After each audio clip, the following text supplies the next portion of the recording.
to It's Chow Time Pod. It's your host, Red. I got a video today about LOOKism.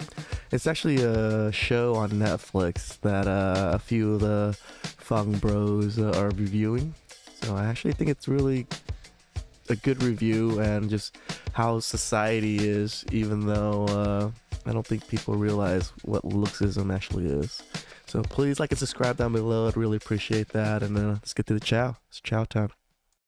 Netflix's new animated series, LOOKism, has got everybody thinking about how LOOKism plays into their own life, Dave. Yeah, I mean, this is an anime, manhwa, whatever you want to call it, that's trending on Netflix, but it actually goes along with this global internet discussion amongst mostly guys about LOOKism, because I think for the longest time, maybe only girls were breaking down looks and stuff like that, but I just seen like YouTube videos recently, 4, 5, 6 million views, 30,000 comments talking about LOOKism IRL, and not just the anime. Yeah, well, you know what? We're going to talk about it from an Asian male perspective, because if you watch any of those videos, you will know. Yeah, I did this video just because I happen to be an Asian male. I think I actually have a decent amount of Asian subs. So, and for the black guys out there, at least you guys get to learn about other cultures. And the Hispanic guys. That they always bust out the stat. And statistically speaking, short Asian men do not fare very well on the dating apps. This is correct.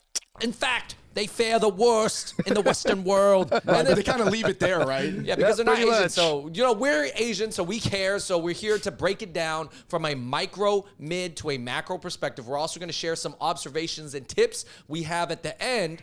Okay, but this whole conversation was sparked by this series LOOKism that I just watched. Real quick, so make sure you like, subscribe, turn on your notifications, Andrew. What is LOOKism about? Because not everybody watched it, right? All right, well, I'll play a quick clip of the trailer, but it's kind of self-explanatory. Park Hyung-suk is a unattractive loser who gets bullied at school all He's the short, time. and He's short, fat, and ugly. And when I noticed when he's getting beat up, Andrew, the crowds that are watching, they don't even have sympathy. Nobody feels bad, right? So he gets bullied, and then he switches schools. But the day before he switches schools, he wakes up in the perfect body.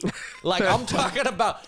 How many of us wish that we could just grow up to be, just wake up and be a Chad all of a sudden? Just like amazing bod. Like, tall, he's athletic, he's chiseled, perfect hair, Right, everything. so let's just say looks-wise, and I'll make it simplistic for people. He went from like a 2 out of 10 or a 1 out of 10 to a 10 out of 10. Like, I'm trying to think of a pop star that is that. Just to think of the hottest pop star right now. He becomes that, right? At school, he shuts it down at his new school. So he has all these different interactions. Anyways, he goes down on this whole And journey. people treat him way different, right? Yeah, he treats him way different, and then he goes in and out of his old fat.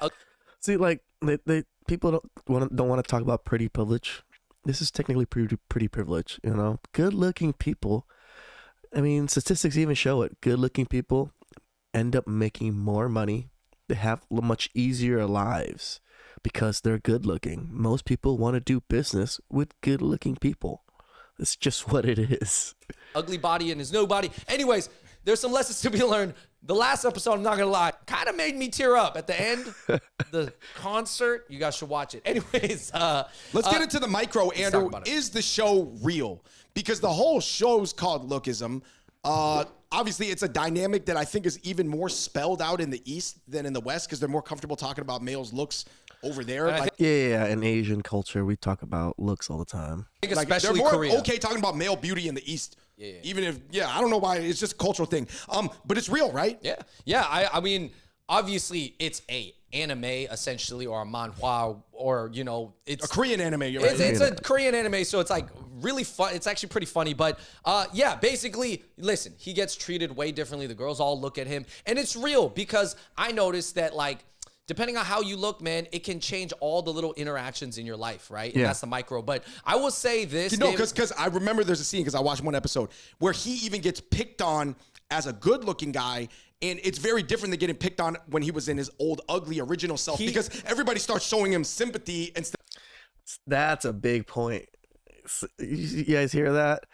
From a shitty looking person and getting picked on, everybody just made fun and ignored you. And as a good looking person getting picked on, everybody feels sympathy for you. That is such a stark difference between being picked on as a good looking person or as a bad looking person. instead of like derision. He doesn't fight the goons anymore. He's fighting the other good-looking guys, which is funny. That's a little subplot. And then basically, I think this whole lookism truth really came about, especially with the age of social media, cosmetic surgeries, makeup, filters. Influencers. This is true. When I first started dating back up after my divorce, I was never been on social media that much, and I had no clue what the fuck filters were. I was just like, man, all these girls are pretty good looking. And then I show it to my friend, and he was like, dude, these are filters. And I'm just like, what the fuck is a filter? It's like, oh, it just makes their skin smooth and makes them look good. And I was just like, well, what the fuck? How am I supposed to know what they look like? We even talk about like making an app that's an anti-filter app. You know, you freaking take that picture, put it into the app, and the app unfucking filters all the everything that was on there. Now you get the original picture. Influencers, celebrities, the better health trend, the better fashion trend. So think about it. I think personally the gap of being treated between being like considered ugly and You're good talking looking, about IRL. yeah, in real life is as big as it's ever been. However, Yeah. now there are way more ways to look better. Right. So you're that's kind of some black pill thinking. I think it's more for women. There's a lot more ways. For men, it's a lot harder because you need a chiseled body.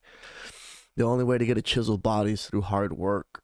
I mean, unless you do steroids and stuff and those fake injections, I guess. I don't know, but I think today it's fueled by this. Yeah, I would say this. I think previously when people would discuss why like guys are good looking, they'd just be like, oh yeah, that guy's just good looking, whatever. And they'd like, people would be like, oh, why do girls like this guy? People would just be like, oh, girls just like what they like.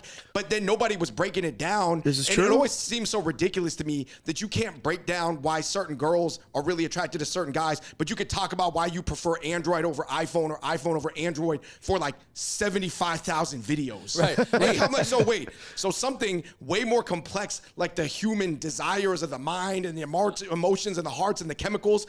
We can't talk about that, but we can just talk about operating systems. Hey, why do you like that bag? Oh, I just, blah, blah, blah. It's like this, the color, the shape, blah, blah, blah. It fits well in my arm. Oh, why do you like that guy? I don't know. I just do.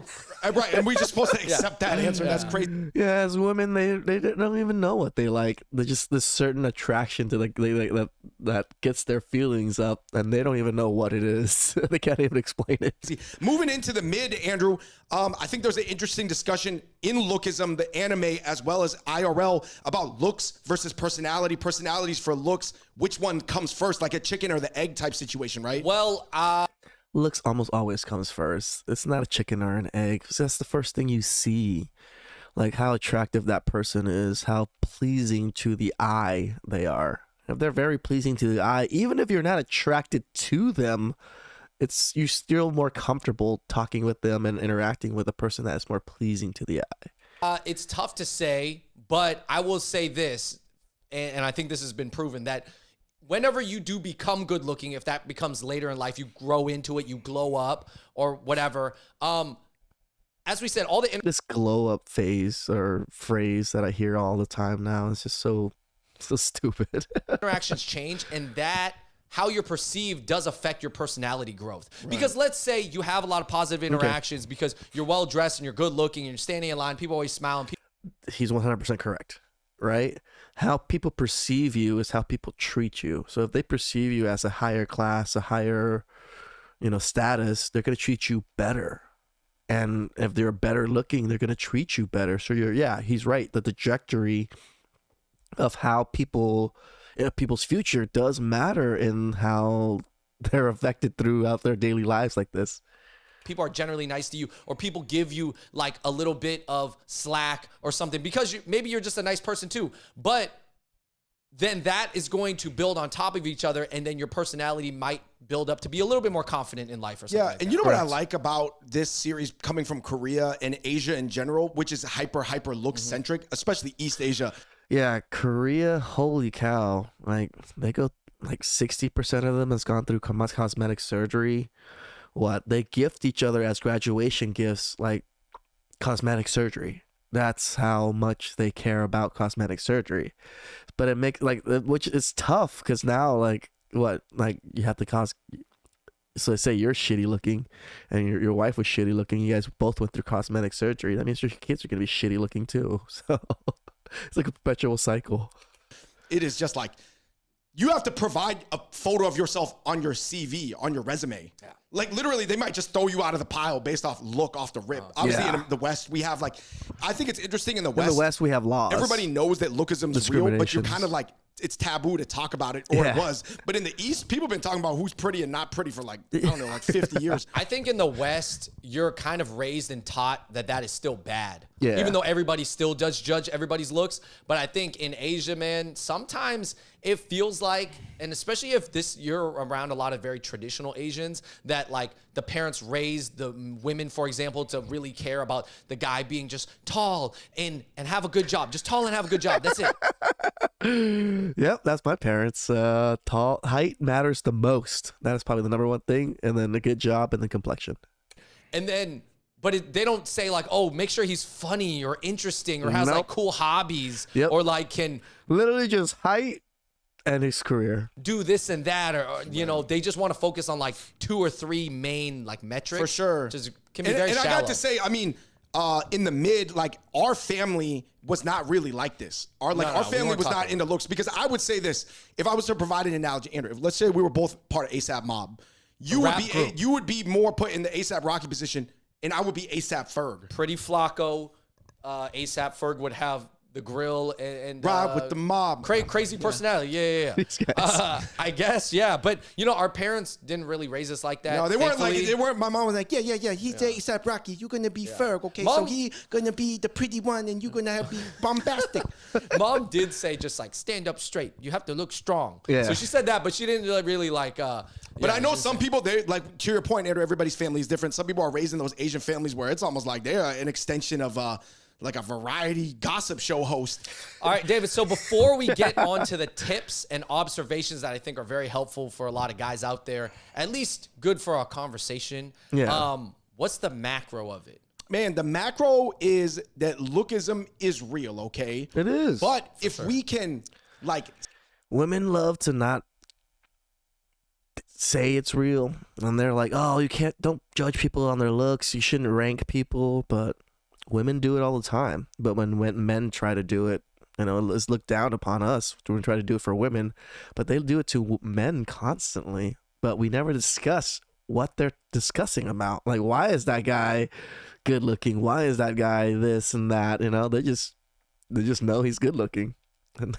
see it for what it is. It's just like the dynamic of the gameplay of whatever game map or like game we're playing. Like we always say, Valorant is different from Overwatch, is different from COD. You know how each game, yeah, they're all first person shooters, but there are the idiosyncrasies and nuances. Once you learn it and you accept it, okay, we playing LOOKism watch or whatever, you can then try to optimize to see. Yeah. Obviously, you have to look at what your character's archetypes are. Yeah, because this is the thing. Because women don't want men to talk about it, and women don't only talk about it amongst themselves. Men don't talk about this, especially in the West. So we don't even know how to optimize our looks or the things to do to make us look better in the micro of things, right? We just know, oh, we just need to go to the gym and get a six pack and make good money. But overall, we still don't know all the little nuances that attract women, that women are just like, oh, it gives me the tingles. And personality traits and the VC points or whatever, but like once you accept it, you can figure out how to work with it. And that brings us to our tips. Like we said, I'm a guy who I feel like at different points in my life, depending on what circles I've been in or what like fish bowls I've been in, I've been like considered like the sub 5. You know, when I'm around all the actors and models, when I'm on set or like when we're in Hollywood, low, middle, high, I'm putting myself looks wise of the people who have a red camera shooting them in the low. Yeah. Like that's that world. I have to go off the I guess the ranking power hierarchy of that fishbowl. But Correct. it is helpful to know where you're at because different environments do have different metrics or different industries and different settings. Obviously, we're in media around a lot of influencers, actresses, actors, models. We met them all and we know a bunch of them. Obviously, they're extremely good looking. Sometimes I'm like, yo, who are your parents, man? What is that? They have great frontal projection, lots of like great hair out there and stuff. So I guess it is important to know where you're at, though. That's the number one thing. It's true. And that's the tough thing is that Yeah, as men, you definitely need to know where you're ranking at. But I think men know very well. When we go walk into a room, we know, just like he said, you know, with 20, depending on which fishbowl we're in, we can look around and like, oh yeah, I'm probably mid around here, or I'm the lowest of the low. Everybody's way better looking than me. Or sometimes you even can tell, like, oh, I think I'm one of the better looking people in this particular group. You know, it's just how it is for men. So that, like, let's say you don't rank very high. Let's say you're considered unattractive. Are you a sub 5? But no you almost chin? like gotta know, but just enough for it not to break you. So let's go into some tips of things that could help people. And the reason these tips are relevant is because a lot of these like lookism channels, they get like 4, 5, 6, 7, 8 million views a video. Andrew, when they mention something like Asian men are the least desired reply to by this type of person on the web, they just kind of leave it at that. Because they're not Asian themselves, so why would they give like the coaching tips or whatever? Yeah, that's true. I think one of the main keys is, Andrew, is that all this lookism stuff is relevant if you go to a new city and you just log on a Hinge or Tinder, but it's not necessarily relevant if you're more like rising up the ladder of a micro circle. You know what I mean? Like that could be a completely different way of doing it. Let's say I'm at a hospital. I just got to be the best looking doctor, and you don't. Yep. You're right. This is why I love these guys. The way they're coaching, the tips is correct. You know, like you don't have to be the best looking person ever. You just have to be the best looking person within your group, or you know, like within, or a decent looking person within your group. Like your group and your associates matter more than anything, right? Because unless you're just a straight up, you know, Adonis, and then there's a different story. But as long as you're decent looking within whichever groups they are, people view you still as a better looking person because your group is overall better looking. So, you know, if there's nurses, I'm not saying whatever, like they value me as a doctor, I don't gotta beat the models like in LA, like, you know what I mean? I just gotta be a good choice of the people who are looking at me. Yeah, because you're in a system that values already what you do and what you're bringing to the table besides your looks. yeah. Right. Yeah. Or if, Andrew, we even saw people doing it growing up. Andrew, this is a crazy thing to say. Hey, listen, guys, you tell me if it's problematic or not. Some people did it at church. Some people did it at church, bro. We knew there's one dude. I'm not going to say who he is. He was trying to be the church leader, and he would constantly date chicks that were out of his league in the church. As long as they were wholesome, spiritual, and God-led relationships. But yes, of course, guys, there's micro systems that will value certain things where if you rank high in that system, no matter what the rest of the world thinks. You guys hear that? That is fucking facts. Whatever ranking system or whatever system that you happen to be in, it matters. Right? If you are not the best looking, but you are the top man of that system, that company, that industry, or whatever it is, you're going to be sought after as the top G. All right? But even if you don't look that good, you're still going to be a top G because you're the top G of that industry. So he's not wrong. Then kind of you get that bump, you know, and women who are dedicated to the medical field or dedicated to the church, they're going to value you in your position at the church or in the hospital. Because they're mostly like looking for somebody who's from the same circles that they're in. Yeah. I mean, another thing I will say this, and I said this recently, is just like sometimes for some people, depending on your personality and how you look, it is tough to be around very traditional Asian thinkers. Because yes. I am one of those traditional Asian thinkers, and a lot of people around me really think I'm very traditional. They're like confused since I've been raised here since I was 5 that how traditional I am. A lot of my friends that have PhDs, especially one of my friends' partner, she has a PhD in anthropology, and she's just like blown away at how traditional my mindset is. And I still get along with everyone, but I see that my traditionalism, it's like a little off-putting for especially more modern women, because more modern women, especially ones that go to college and stuff, are more indoctrinated into the system and into the thinking process. So my thinking process is so different. Because that traditional Asian thinking is going to be very blunt about who is good looking. Like, you know, some people. This is true. As soon as I walk into the door, my mom's like, "You're getting fat." As soon as my sister walks in the door, "You need to lose weight," or if I'm too skinny, you need to eat more. like those things matter to my parents or to the older generation, like just your body size in general. I've heard parents in the past being like, "Oh yes, my daughter's so good looking," or "My son's so good looking." "Oh, he's so good. He's handsome." Like my parents. Well then, Our parents didn't really do a lot of this, but there's some of their. My parents did a lot of this. My parents would constantly say, "Oh, he's so good looking. He's so good looking." For my brother. My brother happens to be, again, lighter complexion than me, and he's a little bit taller than me. But because just literally those two factors, he's like, "Oh, he's so good looking." Everybody says that he's good looking, and it is mentioned a lot. Friends or people of our extended circle would say. So I think no, they'd be gossiping like Joan Rivers does about like, you know what I mean? Like, it's funny because it's like, anybody who's an immigrant, I'm not saying other people don't go through it too, but you just know what I'm talking about. Old people, they're just like, come here and they're just like, "Oh yeah, my daughter's good looking. Your daughter's son." Yeah, put them together. Oh man, my daughter's kind of That happened a lot too. fat. My son a little fat. Yeah, my daughter's fat. Like, When my brother was younger and he was chubby, they're like, "Yeah, he's a fat kid. Like we don't know what to do with him. We need him to lose weight. He's just a fat kid." so she just had to study. I just make her sure, just like, really like, yeah. So I think that can be, it can weigh down on you. That's not Yeah, cool. so I think you just gotta know what fish bowls and how to move and stuff like that, and understand that it's like, okay, so we're in lookism watch, right? That's the overall game. Yeah. But your character that you were born, which you can upgrade and augment a little bit, is better in certain game maps than other ones. Yeah. Right? Like, oh yeah, we in this We all have this our game strengths. map, this our character was better for this game Yeah, map. changing environments, changing schools. Another tip I would say is like, and this kind of goes back to what field you enter, as in like, I notice a lot of Asian dudes, they go into computer science engineering. We know this.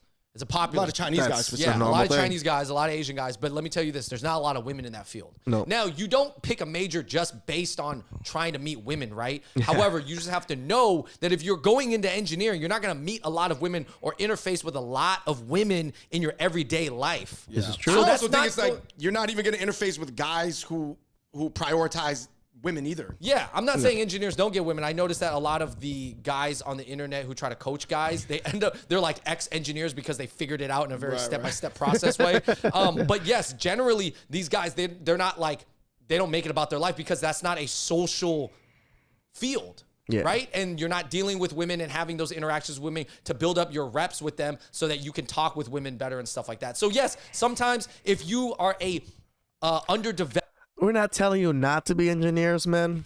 We're just saying those are great jobs, great careers. You make damn good money. He's just saying that you might be a little bit more difficult to meet women. social skilled person and you enter engineering, just so you know that that's a tough pick. Yeah. So I guess to wrap it up, Andrew, I'm sure we could just list tips forever. Literally, I think we did a video about Mike Cabellan's like Asian guys struggle dating article, and it hit like 150K. Literally, I think, Andrew, if we wanted to run a successful YouTube channel strictly off this topic, I'm pretty sure we could. That's not what I want to only talk about. I think the market is there. Yeah, I agree. So, Andrew, do you think that like guys that are really good looking, that are Chads, the rare Asian guy with super good looking Western features or whatever, like, is life super easy for them, or does it just make things easier? What is the truth? Because I think that most people logically, right, know that looks matter, right? I would say maybe 10% of people are like, oh yeah, looks only matter a little bit. Most people, between the other 90%, are just No, looks matter a lot. Looks actually has an effect on the trajectory of your future. distributed between looks matter at a medium impact level and looks matter at an ultra high impact level. And I think that's just the disagreement, high and medium. Now, I don't really think anybody could say that looks is at a low impact level, especially in 2022, 2023 with all this digital media, social media, cloud chasing and everything. So what's the truth? I think the truth is it depends on what your expectations are and what type of family background you come from. If you are tall, rich, good looking, and born from a good family, and you don't want to achieve that much in life, yes, life will be very easy. I'm just going to go ahead and say that. It's that's easy. true. That's easy mode. Even if you're a man, that's easy.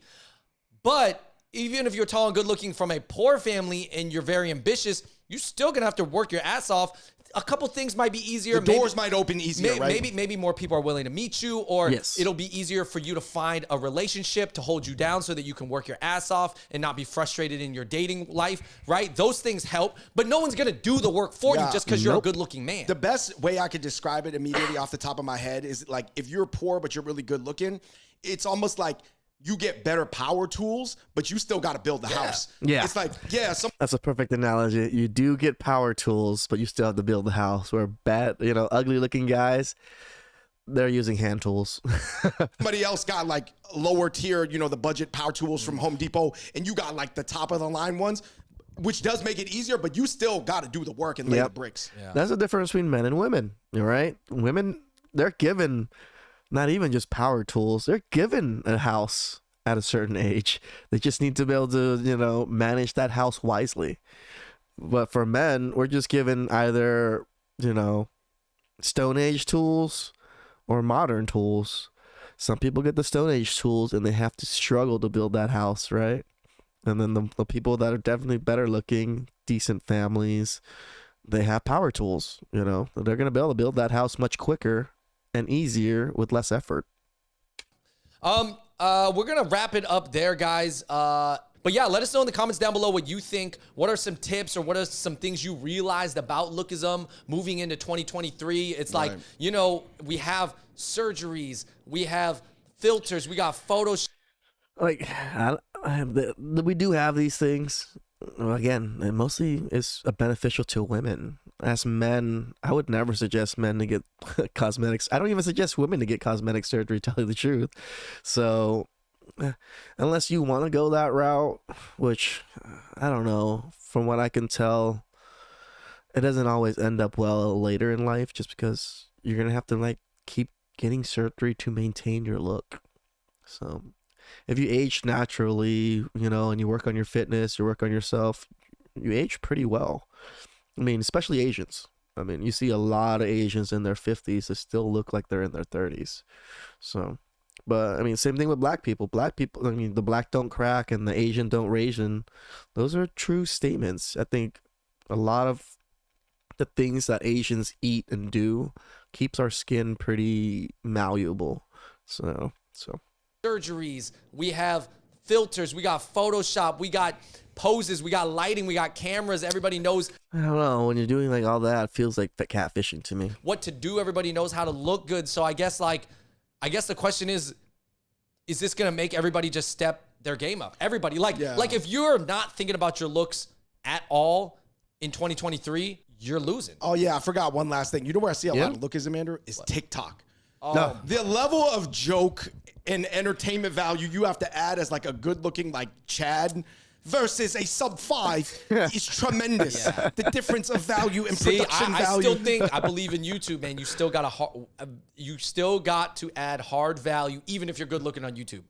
Oh yeah, by the way, I think also if Asian guys, if you have no fashion sense at all, you should just wear a suit, and I think you'll get. I think that's for most men. There's a research that says women are easily tricked. As long as you're suited up and you look the part, they can't tell if you're a rich person or not. Tell you the truth most of the time. That's what some of the research says. So, men, we don't care about what people are wearing and what they're looking like, or women at least anyways. So it doesn't matter in their hierarchy what they're wearing. But for women, it does. When they see a man suited up, they automatically put that man in a higher category off the bat. Get treated differently when you wear a suit. It's for different reasons, but just wearing a suit nowadays, that's a good fitting suit. I don't know. I think you must be seen. Correct. A good fitting suit. Back in the 90s, the Steve Harvey and the D.L. Hughley days, they used to be ginormous suits, super oversized suits. That is not the case now. You want nice fitted suits. Show off your form, show off your body. It looks damn good when it's fitted. Is different. All in all, whether it's the pill theory, it is that thing. I mean, I just think it's better that people talk about these things, because personally, I know a lot of people that I grew up with, even in a way myself growing up, I struggled with a lot of feeling unattractive, to the opposite, so it's it is something that's worth talking about, because otherwise people are like living their life in the dark. Yeah. Yeah. No, and I do think I agree with your point previously. Like, especially in this day and age, you got to understand almost where you stand. Yeah. Like, you got to have an idea of where you fall. Like, it shouldn't break you. It's not that you can't improve, but have an idea, because you can move on from there. Yeah. All right, you guys, let us know what you think in the comment section below. Let us know what you think of that manhwa anime Lookism on Netflix right now as well. And, you know, what do you think about Lookism in IRL? Until next time, we the Hot Pot Boys. We out. Peace. How was that, Chow? That was an interesting discussion. I love the Hot Pot Boys. They're, the way they break some of that stuff down is interesting and even makes me think. You know, Looksism, it really does affect people's lives. I mean, it affected my life. When I was younger, I was nerdy. You know, those super nerdy high school kids that in college I still didn't know what I was doing, didn't know what I was wearing, and things like that. Now that I worked on my body, I'm a little bit more fit. I look healthier. You know, I wear properly fitted clothing. Business is a little bit easier. I'm able to meet people a little bit easier. People, you know, are smile and are willing to do more business with me, from what I can tell. But when I was younger and when I was doing business, it was just a little bit harder. I mean, the awkwardness was probably part of it too. So, I mean, Looksism, I think it's definitely real. I mean, we see it happen all the time. Research says good-looking people have a little bit easier life than non-good-looking people. So, please like and subscribe down below. I'd really appreciate that. And I'll catch you guys next time. It's chow time.